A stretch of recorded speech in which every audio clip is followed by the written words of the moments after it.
appeared in the USA Today regarding messages that were sent to a coworker at a financial institution about picnicking. In fact, the message that the employee received said, "Hey, Alice, take a look at the pics I took of us last weekend at the picnic." And they were from Bob. Well, Bob was a co-employee that she, in fact, had had a picnic with. The message was actually from thieves who had hijacked Bob's Facebook account. The link that she clicked on carried an infection. What the attackers actually did was they somehow usurped control of Bob's Facebook account and accessed it. Then they logged on and they grabbed his contact list. Then they began manually reviewing all of the message and postings on his Facebook page and his wall. They then sent individual messages to dozens of his friends, all of whom got the same message: "Hey, whoever, take a look at the pics of us last weekend at the picnic." Upon clicking the malicious file, Alice then unknowingly downloaded a keystroke logger, which is a program designed to save everything typed at her keyboard. And once an hour, the program sent a text file of all those keystrokes. The attackers would review the hourly keystroke reports and then took note when Alice logged into a virtual private network account to access the company's network. With her username and her password, the attackers logged into financial firm's network and were down 2 servers before they actually got caught. Now, this is a very legitimate business purpose for restricting access and specifically monitoring access of your employees' passwords and social networking sites. Especially, one of the things that you need to be certain of in this particular context is training your employees on when to use social networking sites while at work. This particular type of virus can happen for any type of pictures, and we all get pictures at work from Kodak Gallery or anything like that. You do not want them accessing those types of things through your work website for that very reason. Now, what can you do? There are several things that you can do to minimize liability. One of the things, or several things, include leveraging it, meaning allowing them to use it, especially if you are in a very creative environment, restricting it, meaning that you're blocking access to some sites but not others, and preventing it altogether, which would be a very difficult avenue to take. The main thing that you need to do is have some type of human resource policy. A January 2010 study incredibly found that only 1 in every 3 companies actually had a social media policy in place. This is why people are getting in trouble in litigation. As an employer and as a manager, you should adopt clear stance regarding social media. In other words, you need to specifically delineate what approved uses are and what non-approved uses are, and inform your employees what type of monitoring you're going to do, how extensive that monitoring is going to be, and what type of marketing tools they can use in order to promote the company. You need to make sure that those policies are drafted in written form and that they are disseminated to all of the employees. You also want to make sure that the employees acknowledge receipt of those written policies, and the best way to do that is to have a consent form. The consent form is very important. I think we just missed some pages here. Yes, we did. If you'd like to ask a question in the end, though, feel free to. Well-drafted policies that apply in and outside of the workplace and on any computer are important. Traditionally, your policy probably has something about workplace computers and workplace access. The problem is, with the advancement of technology, people are not just using their workplace computers for work or for using the workplace emails. They're getting into their personal accounts, and they are also blogging and using their personal accounts from home. Does the employer have a legitimate interest in monitoring people's outside of work Facebook accounts and MySpace pages and LinkedIn profiles to make sure that the employee is not doing something that detrimentally affects the employer? Well, to an extent, yes, you are.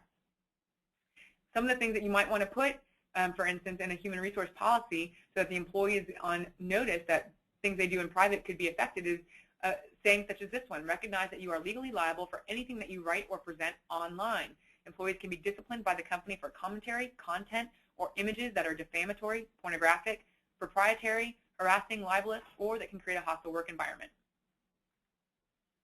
You want to make sure that, again, those policies are relevant and that the technology is consistently updated. Some of you may have policies that were put in place 10 years ago and they have not been updated. I can guarantee you those policies do not address current technology, nor do they address probably outside of the workplace social media issues that can pose liability on the employer. If liability is being imposed on the employer, then the employer has the right to limit that type of activity and or monitor it. You need to make regular updates to make it consistent. You need to make sure that employees are consistently re-educated on the policies. You do not want to have a situation where an employee is lulled into some sense of the fact that you're not going to actually monitor their work. You need to make sure that you get consent from each and every employee, and you probably want to do this every single time you re-educate them, and certainly every time the policy is updated for new technology. That makes sure that whatever thing that they consent to needs to make sure that they know they have no reasonable expectation of privacy in any format.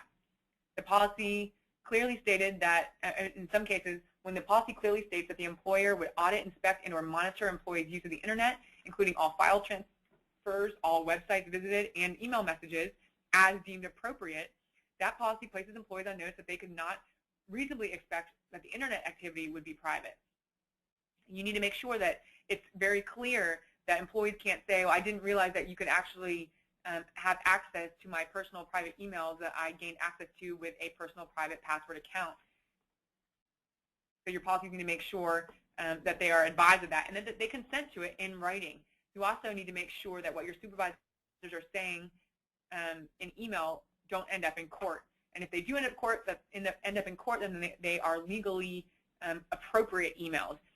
If, for instance, that admission that we had an example of, you do not want that coming into court, especially if that is a supervisor who is basically advising an applicant that they are going to discriminate against him on the basis of age.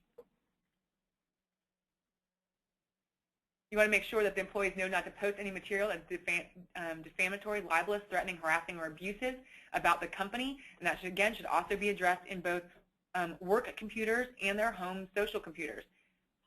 You need to make sure that they're aware that the company's policies against discrimination and harassment apply to personal websites, social networking websites, and blogs.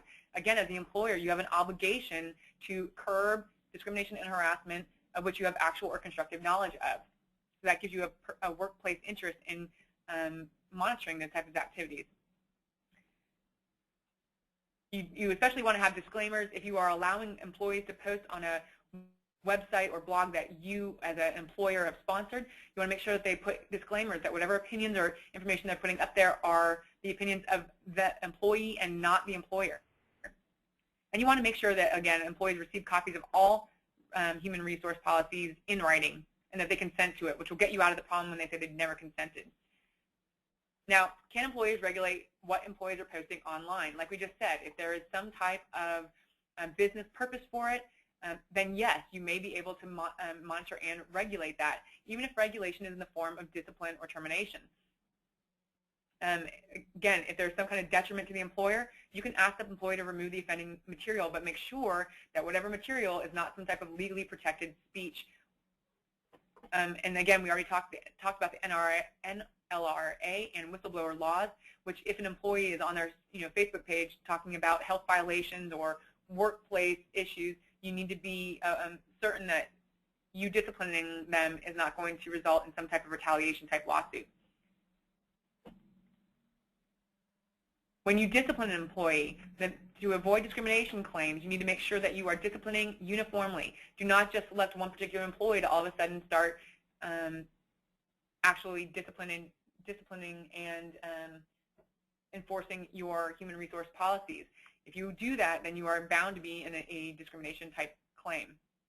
You want to make sure that you are protecting people's First Amendment rights, but that whatever you are restricting has a business purpose and that you can clearly explain that business purpose if you're required to do so. Again, consent, consent, consent. Make sure that employees do not have a reasonable expectation of privacy and that you have something in writing that says that they are aware of the policies. You want to make sure that the policies are enforced and that they are enforced consistently. I'm sure there's many of you that have policies in place already that deter or restrict what employees can do at work, but if you're not enforcing them, you might as well not have them. You also want to apply the least intrusive monitoring possible. And again, that is going to come into play when juries are considered the reasonable persons and the technology advances and they feel that they should have a reasonable expectation of privacy if they're going to make a private blog. Well, if you're employed by somebody and that blog affects their business, then they need to make sure that they are aware that they don't have an expectation of privacy and that can be used against them for discipline searches. You also, again, want to limit searches to work-related information for that very reason.